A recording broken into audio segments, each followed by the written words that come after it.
Hello friends, स्वागत है आप सभी का एक और इंटरेस्टिंग लेसन में जिसमें हम प्रैक्टिस करेंगे स्पोकन इंग्लिश की कुछ ऐसे सेंटेंसेस के थ्रू जो हमारे डेली यूज में आते हैं। आइए स्टार्ट करते हैं। दो फ्रेंड्स आपस में बात कर रहे हैं। पहला दूसरे से पूछता है, क्या मुझे ही ऐसा लग रहा है या तुम्हें भी लगता है कि टायर में हवा थोड़ी कम है? देखिए, क्वेश्चंस हैं दोनों। कैसे इसको इंग्लिश में बोल सकते हैं? Am I the only one who feels this way, or do you also feel that there is a bit less air in the tire? Am I the only one? क्या मैं अकेला हूँ? Who feels this way? जिसे ऐसा लग रहा है, जिसे ऐसा महसूस हो रहा है। यहाँ who का मतलब कौन नहीं है, ये जिसे को रेफर करता है, जिसे बताने के लिए। और का क्या मतलब होता है? या, अथवा। Do you also feel? क्या तुम्हें भी लगता है? दैट, अब क्या लगता है उसको बताने के लिए हमने दैट का यूज किया, जो कि लिंकिंग वर्ड है कि there is a bit less air in the tyre. Bit less air का क्या मतलब है? थोड़ी कम है। किसमें? टायर में। अब सबसे पहले ये समझ लेते हैं। आप कभी भी अगर टायर्स के बारे में पढ़ेंगे तो आपको दो स्पेलिंग्स दिखेगी, TYRE और TIRE। दोनों सेम है।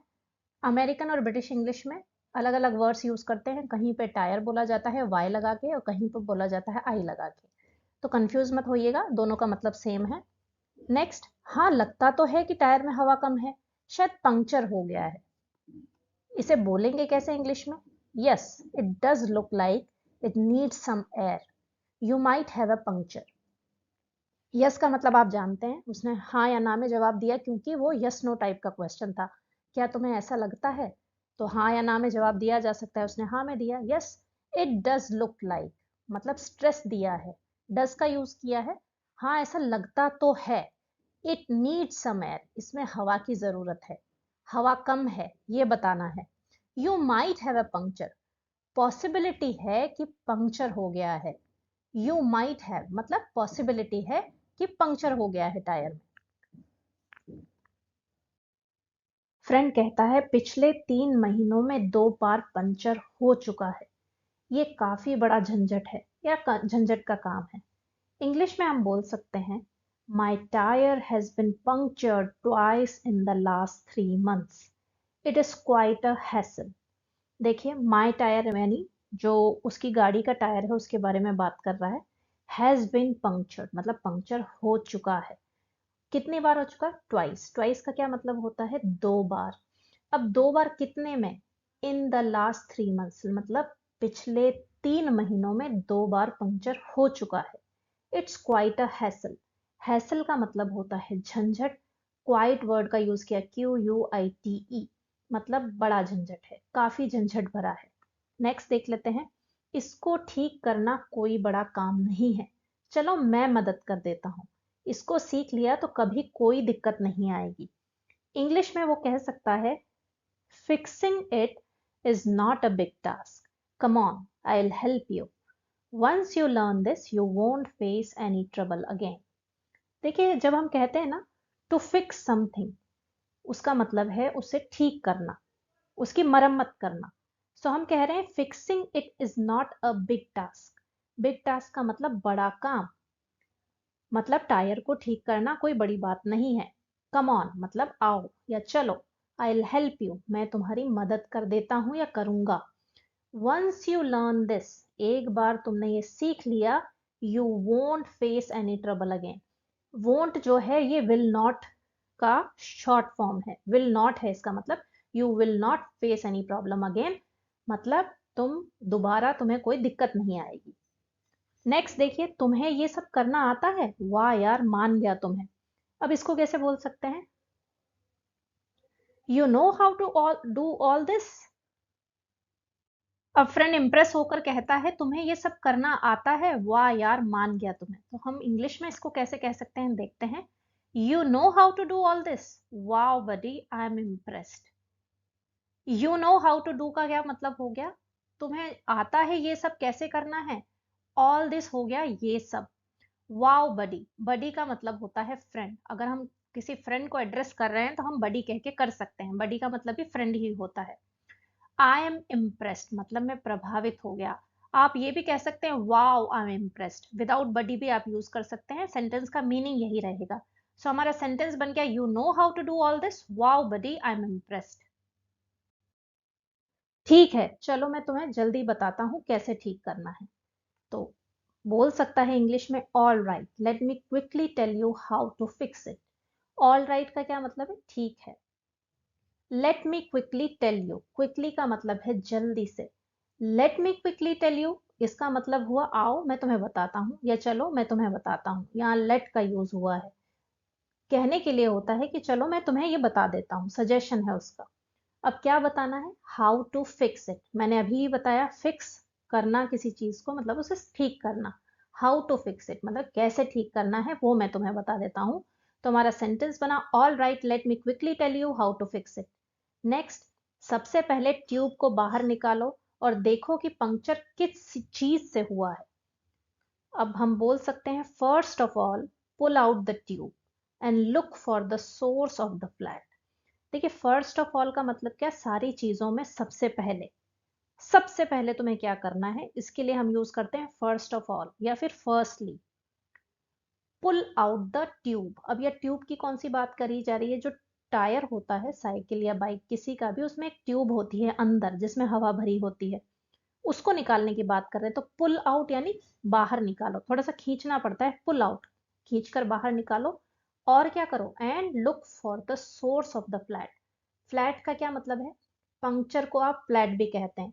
जब आपके टायर में पंक्चर हो जाता है, हवा निकल जाती है तो फ्लैट हो जाता है, मतलब उसमें हवा नहीं रहती, समतल हो जाता है, इसीलिए फ्लैट भी कहा जाता है। लुक फॉर द सोर्स मतलब ढूंढो फ्लैट किससे हुआ है, पंक्चर किससे हुआ है। नेक्स्ट, ये कांटा, कांच का टुकड़ा या कोई और दूसरी नुकीली चीज हो सकती है। इन्हीं सब चीजों से ज्यादातर हमारा टायर पंक्चर होता है।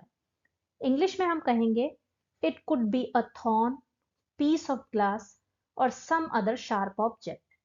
अब यहाँ देखिए संभावना बताई है, चीज हो सकती है, इसीलिए हमने कुड का यूज किया। It could be a thorn, thorn मतलब कांटा होता है, पीस ऑफ ग्लास मतलब कांच का टुकड़ा, और some other sharp object. Sharp object का मतलब नुकीली चीज।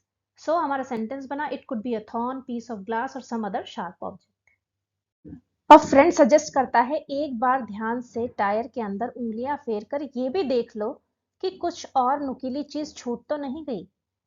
इंग्लिश में हम बोल सकते हैं once carefully run your fingers along the inside of your tire, making sure nothing sharp is left behind।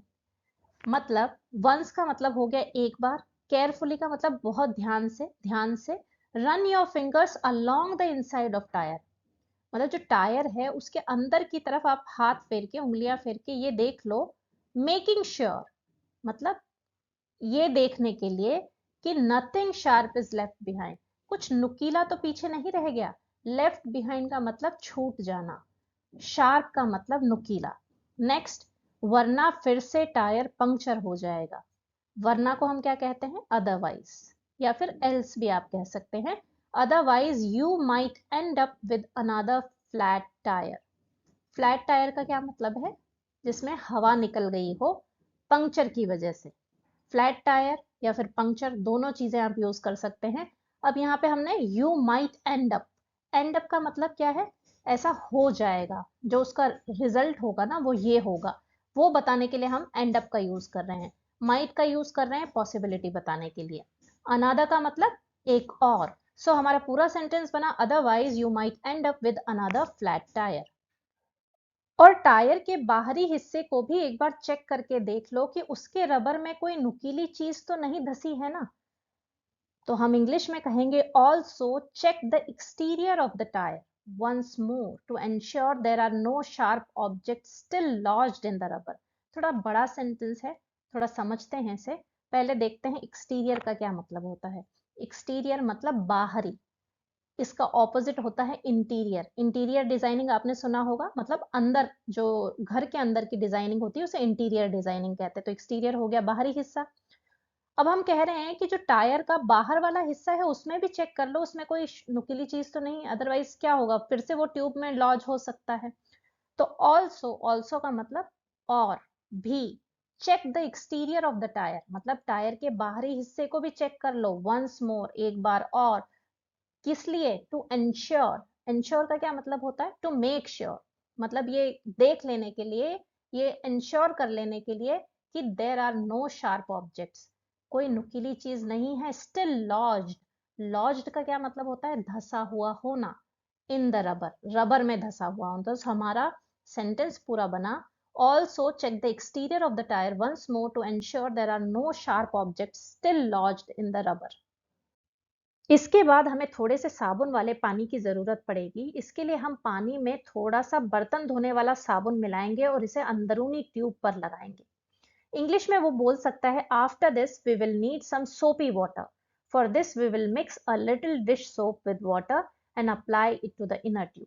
अब वन बाय वन समझते हैं। आफ्टर दिस मतलब इसके बाद, वी विल नीड यानी हमें चाहिए होगा, सम सोपी वाटर यानी कुछ सोपी वाटर। सोपी वाटर का क्या मतलब है? जब आप पानी में थोड़ा सा साबुन मिला देते हैं तो वो झाग वाला पानी बन जाता है, साबुन वाला पानी। तो साबुन वाले पानी को सोपी वाटर कहेंगे। अब फॉर दिस मतलब इसके लिए, we will mix a little dish soap.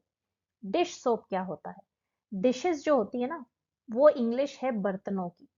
तो बर्तन धोने का साबुन डिश सोप हो गया।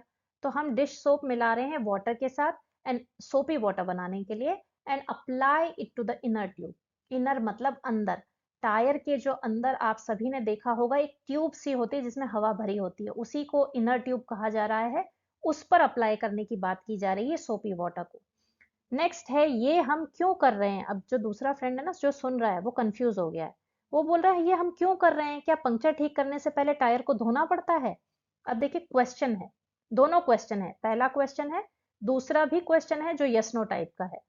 तो क्यों को हम बताते हैं वाई से। तो हमने बोला, why are we doing this? Do we need to wash the tyre before fixing the puncture? Fixing the puncture का क्या मतलब है पहले वो देखते हैं। जब आप किसी चीज को फिक्स कर रहे हैं मतलब आप उसे ठीक कर रहे हैं, उसे फिर से वर्केबल कंडीशन में लाने की कोशिश कर रहे हैं। So why are we doing this का मतलब हो गया हम ये क्यों कर रहे हैं।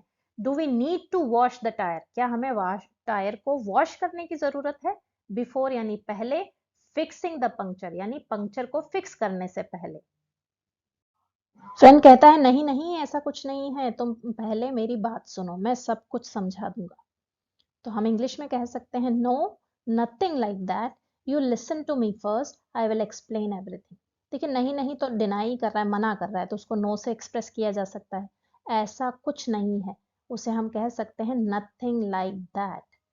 You listen to me first, पहले मेरी बात सुनो। लिसन टू मी मतलब सुनना। I will explain everything, explain करना मतलब बताना, कुछ बताने, किसी चीज के बारे में डिटेल में बताना। सो आई विल एक्सप्लेन एवरीथिंग यानी मैं कुछ सब कुछ समझा दूंगा, बता दूंगा। अब वो पर्सन एक्सप्लेन कर रहा है कि आगे क्या करना है। अब साबुन के घोल को अंदर वाली ट्यूब की बाहरी सतह पर डालो, इससे पूरी ट्यूब पर डालना है। इंग्लिश में वो कहेगा, नाउ पोर द सोपी solution on the outer surface of the inner tube, it should cover the entire tube. अब नाउ का मतलब हो गया अब, अभी। पोर, पोर का क्या मतलब होता है? जब आप किसी लिक्विड को डालते हैं ना तो आप बोलते हैं पोर करना। पोर करना मतलब ढुलने के जैसा, गिराते हैं ना आप धीरे धीरे करके, वो पोर होता है। द सोपी सॉल्यूशन वो तो आपको पता ही है, ऑन द आउटर सरफेस। अब आउटर सरफेस क्या हो गई? बाहरी वाली सतह, बाहर वाली। जैसे एक्सटीरियर यूज किया था वैसे आउटर भी यूज कर सकते हैं, दोनों का मतलब है बाहरी हिस्सा। ऑफ द इनर ट्यूब, किसका बाहरी हिस्सा? इनर ट्यूब का, इसीलिए हमने लगाया ऑफ द इनर ट्यूब। अब आगे, इट शुड कवर मतलब ये कवर करना चाहिए, शुड का मतलब चाहिए, द एंटायर ट्यूब मतलब जो अंदर की पूरी ट्यूब है उसको कवर करना चाहिए ये सॉल्यूशन। सो हमारा सेंटेंस बना, नाउ पोर द सोपी solution on the outer surface of the inner tube, it should cover the entire tube. Next, पहिए को घुमाओ और देखो बुलबुले कहाँ से निकल रहे हैं। पहिए को घुमाने के लिए हम कह सकते हैं, रोटेट द व्हील, या टर्न द व्हील, या स्पिन द व्हील। ये सारे एक्सप्रेशंस आप यूज कर सकते हैं, रोटेट, स्पिन, टर्न, तीनों का मतलब है घुमाना। And observe for bubbles forming, और ऑब्जर्व क्या करना है मतलब ध्यान क्या देना है, बबल्स कहाँ फॉर्म हो रहे हैं। बबल्स का मतलब बुलबुले, फॉर्म मतलब बनना। So rotate the wheel and observe for bubbles forming. Puncture की जगह से हवा निकलती है तो साबुन के पानी से बुलबुले बनते हैं और पंक्चर की जगह का पता चल जाता है। तो इंग्लिश में हम कहेंगे, the soap water helps identify the puncture location by creating bubbles where the air is escaping. देखिए द सोप वाटर मतलब साबुन का पानी हेल्प्स सहायता करता है, मदद करता है आइडेंटिफाई द पंक्चर लोकेशन। किसमें सहायता करता है? पंक्चर की लोकेशन जानने में। लोकेशन मतलब जहां पे पंक्चर है उसका जगह को। बाय कैसे करता है? By creating bubbles, bubbles create करके where the air is escaping, जहां से हवा जो है निकल रही है। एस्केप का मतलब क्या होता है? भागना। अगर आप ह्यूमन बींग्स के बारे में बात करें तो एस्केप का मतलब होता है किसी जगह से भाग जाना। तो एयर भी तो भाग ही रही है, इसीलिए एयर इज एस्केपिंग। एक बार पंक्चर का पता चल जाए तो फिर चौक या मार्कर से निशान बना लो। इंग्लिश में हम कह सकते हैं once you identify the puncture mark it with chalk और अ मार्कर। वंस का मतलब एक बार होता है, आइडेंटिफाई का मतलब पता चल जाना। Once you identify the puncture मतलब एक बार पंक्चर का पता चल जाए, मार्क इट निशान बना लो, विद अ चौक चौक के साथ या फिर मार्कर के साथ। नेक्स्ट है अब टायर की हवा निकाल दो। बलून में से जब हवा निकलती तो हम कहते हैं बलून डिफ्लेट हो गया। तो टायर की हवा निकल गई मतलब now deflate the tyre. Deflate मतलब हवा निकल जाना, इनफ्लेट मतलब हवा भर देना। So now deflate the tyre मतलब टायर की हवा निकाल दो। आजकल हमें बाजार में रिपेयर किट आसानी से मिल जाते हैं। इसमें आमतौर पर पेच और आजकल हमें बाजार में रिपेयर किट आसानी से मिल जाती है। इसमें आमतौर पर पैच और गोंद होते हैं। रिपेयर किट का क्या मतलब? ऐसे किट से है जिसमें रिपेयर करने के लिए सामान होता है। देखते हैं इसे आगे समझ में आएगा। इंग्लिश में हम कहेंगे these days we can easily find a repair kit in market. It usually has patches and glue. देखिए पैचेस जो होते हैं ना वो इस तरीके के रहते हैं, रबर के बने होते हैं। टायर पे जहाँ पे भी पंक्चर होता है उस एरिया में ग्लू लगाया जाता है और इनको चिपकाया जाता है, तो ये होते हैं पैचेस। कपड़ों पर भी पैच लगाया जाता है अगर जब वो फट जाते हैं, उसमें होल हो जाता है। ठीक है, तो पैच का मतलब आप समझ गए, रिपेयर किट का मतलब समझ गए। अब सेंटेंस को समझते हैं। दीज डेज मतलब इन दिनों या आजकल। वी कैन ईजिली फाइंड मतलब हमें आसानी से मिल जाता है, ईजिली मतलब आसानी से। A repair kit in market, market में रिपेयर किट आसानी से मिल जाता है। It usually has patches and glue. Usually मतलब आमतौर पर, नॉर्मली पैचेस होते हैं इसमें और ग्लू होते हैं। पैचेस ये हो गए, ग्लू मतलब गोंद। इतना करने के बाद पंक्चर के आसपास की जगह को घिसो और घिसने के लिए मरम्मत किट से एक सैंड पेपर का यूज करो। मरम्मत किट वही है जिसे रिपेयर किट कहा जाता है। देखते हैं अब इसको इंग्लिश में कैसे बोलेंगे। सबसे पहले आप ये देखिए सैंड पेपर क्या होता है। सैंड पेपर आपको पिक्चर में दिख रहा होगा कि एक खुरदरी सतह वाला एक पेपर होता है जिसको दीवार पे रगड़ा जाता है या फिर किसी ऐसी सरफेस पे जिसकी अपर लेयर को हमें हटाना है, ऊपरी सतह को हटाना है घिसकर। तो हम इंग्लिश में बोलेंगे after doing this much use a sandpaper from the repair kit to roughen the area around the puncture. After doing this much का क्या मतलब है? इतना करने के बाद। आफ्टर का मतलब बाद होता है, दिस मच मतलब इतना। यूज अ सैंड पेपर मतलब सैंड पेपर का यूज करना है। कहाँ से? From the repair kit, repair kit में जो आया है वो। टू रफन द एरिया मतलब वो जो एरिया है ना उसको घिसने के लिए, रफ बनाने के लिए, अराउंड द पंक्चर, पंक्चर के आसपास का जो एरिया है उसको खुरदरा बनाने के लिए। So after doing this much use a sandpaper from the repair kit to roughen the area around the puncture. Next, खुरदरी जगह पे गोंद की एक पतली परत लगाओ। हम कहेंगे apply a thin layer of glue on the roughened area. Apply का मतलब लगाना, a thin layer of glue मतलब गोंद की एक पतली सतह लगाना है ऑन द रफन्ड एरिया यानी खुरदरी जगह। रफन्ड एरिया यानी जिसे घिसा गया है, जो खुरदरा बन गया है। इसके बाद पंक्चर के ऊपर एक पैच लगाओ और अच्छे से दबाओ। इंग्लिश में हम कहेंगे after that place a patch over the puncture and press down firmly. After that का मतलब है इसके बाद, यानी इतना करने के बाद। प्लेस अ पैच, इसका मतलब हुआ पैच को लगाओ, पैच को रखो। अब कहाँ रखना है? ओवर द पंक्चर, यानी पंक्चर जहां हुआ है ना उसके ऊपर। एंड प्रेस डाउन फर्मली, अच्छे से दबाओ। फर्मली यानी मजबूती से, अच्छे से। नेक्स्ट है कुछ देर तक इसको सूखने दो। तब तक टायर में थोड़ी हवा भर के देखते हैं कि इसमें हवा रुकती है या नहीं। हम भी ऐसा ही करते हैं, जब अगर हमने पैच लगाया है तो हवा भर के जरूर देखते हैं कि हवा ठहर रही है कि नहीं। तो हम इंग्लिश में कहेंगे give it some time to dry. Meanwhile, let's inflate the tire to check if it holds air. Give it some time, मतलब इसे थोड़ा समय दो. To dry, सूखने के लिए. Meanwhile यानी तब तक, उस समय तक, वो बीच का जो टाइम है तब तक. Let's inflate. Inflate का मतलब अभी हमने समझा था हवा को भरना, फुलाना. जैसे बलून को फुलाते हैं वैसे ही टायर में हवा भरने की बात कर रहे हैं. To check, चेक करने के लिए. If it holds air. Hold air यानी हवा रुक पाती है कि नहीं, ये हवा को अंदर रख पाता है कि नहीं, हवा रिलीज तो नहीं हो रही, ये चेक करना है. तो हमारा सेंटेंस बना give it some time to dry, meanwhile let's inflate the tyre to check if it holds air. Next है अगर इसमें हवा रुकी तो हमारा काम पूरा हो गया, तो हम कहेंगे if it holds the air our work here is done. ठीक है, कंडीशनल सेंटेंस था, अगर हवा रुकी तो हमारा काम कंप्लीट हो गया, इसीलिए हमने इफ का यूज किया. होल्ड्स द एयर मतलब हवा रुकती है. आर वर्क हियर, हमारा यहाँ जो काम है इज डन, कंप्लीट हो गया, पूरा हो गया. तो ये था आज का हमारा लेसन. आई होप कि आपको पसंद आया होगा.